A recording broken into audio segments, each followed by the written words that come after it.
কোনো রকম কোনো কষ্ট হয়নি, আমাকে আগে থেকেই বলে গেছিল যে আমি নাটক করবো, নেবে কিন্তু, ঠিক আছে তো, এর জন্য একটা অস্কারের ব্যবস্থা।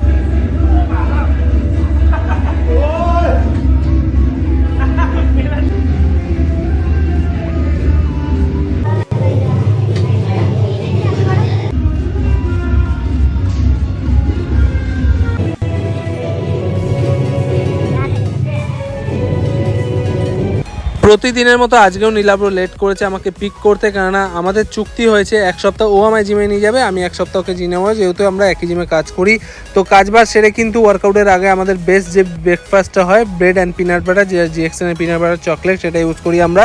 আর এখানে তারপরেই কিন্তু আমরা ওয়ার্কআউটের আগে ওয়ার্ম আপ করে নিই। প্রত্যেকদিন তোমার ভিডিওর মধ্যে দেখতে থাকো, কেননা ওয়ার্ম আপটা খুবই ইম্পর্টেন্ট ওয়ার্কআউটের ইন্টেন্সিটি নেওয়ার জন্য। তারপরে যে প্রোটোকলটা ফলো করি, push up, squat, pull up, সেগুলো কিন্তু আমরা কমপ্লিট করে নিলাম। আজকে যেহেতু লেগের ওয়ার্কআউট ছিল, সেই ক্ষেত্রে প্রথমে যে ফেভারিট ওয়ার্কআউটটা আমাদের বারবেল স্কোয়াট, সেটা দিয়ে শুরু করলাম। আর এগুলো কিন্তু লাস্ট সেটগুলো আমরা ক্যাপচার করে তোমাদের সঙ্গে শেয়ার করব বলে, আদারওয়াইজ আমাদের অনেকগুলো সেট থাকে। আর তার মধ্যে লেগের ওয়ার্কআউট কার না ভালো লাগে বলো, আমাদের তো ফেভারিট একটা ওয়ার্কআউট। হাই ইন্টেন্সিটি আমরা ওয়ার্কআউট করি সব সময়, প্রত্যেকদিন চেষ্টা করি একটু হাই লোডিং নিয়ে ওয়ার্কআউটটা করার আর বেস্ট পারফরমেন্স দেওয়ার, সেটাই কিন্তু আমরা ওয়ার্কআউটের মধ্যে করছি। একটু অবস্থাটা খারাপ ছিল, যেহেতু মিডিলে সানডে ছিল, একদিন গ্যাপ হয়ে গেলে পাওয়ারটা মনে হয় একটু কমে গেছে, তাও তার মধ্যে থেকে আমরা বেস্ট পারফরমেন্স দেওয়ার চেষ্টা করি। সেকেন্ড যে ওয়ার্কআউটটা আমরা করলাম সেটা ছিল গবলেট স্কোয়াট। ভিডিওর মধ্যে দেখতে পাচ্ছ অবস্থা টাইট হয়ে গেছে দুজনের, সেই লেভেলের কিন্তু পাম্প নিয়েছে, সেই লেভেলের কিন্তু আমরা আজকে লেগের ওয়ার্কআউট করেছি, একদম ঘাম বেরিয়ে চৌচির হয়ে গেছে আমাদের। তারপরে যে আমরা ওয়ার্কআউটটা করলাম সেটা ছিল লেগ প্রেস। লেগ প্রেস খুবই একটা ভালো এক্সারসাইজ, কম্প্রেস ওয়ার্কআউট, মানে পাওয়ারটাকে কম্প্রেস করে দেয়, কিন্তু তোমাকে হেভি লোডিং পাওয়ারের কম্প্রেসারটা মাসেলে ভালো করে ইন্টেন্সিটি দেয়। তো এদিকে নীলাব্র কিন্তু পাল্লা দিয়ে ভালোই ওয়ার্কআউটটা করেছে আজকে, আমার বেস্ট পার্টনার কিন্তু বলতে পারো তোমরা নীলাব্রর অবস্থাটা একটু টাইট হয়ে যাচ্ছিলো, যেহেতু উইদাউট এনি রেস্টিং পিরিয়ড আমরা পরপর ওয়ার্কআউটগুলো কমপ্লিট করছিলাম। তারপর কিন্তু আমরা আরডিএল করে নিলাম। এখানে আমার অবস্থা খারাপ হয়ে গেছে, কারণ এখানে আমরা 8 সেট আরডিএল করেছি 40 কিলো দিয়ে।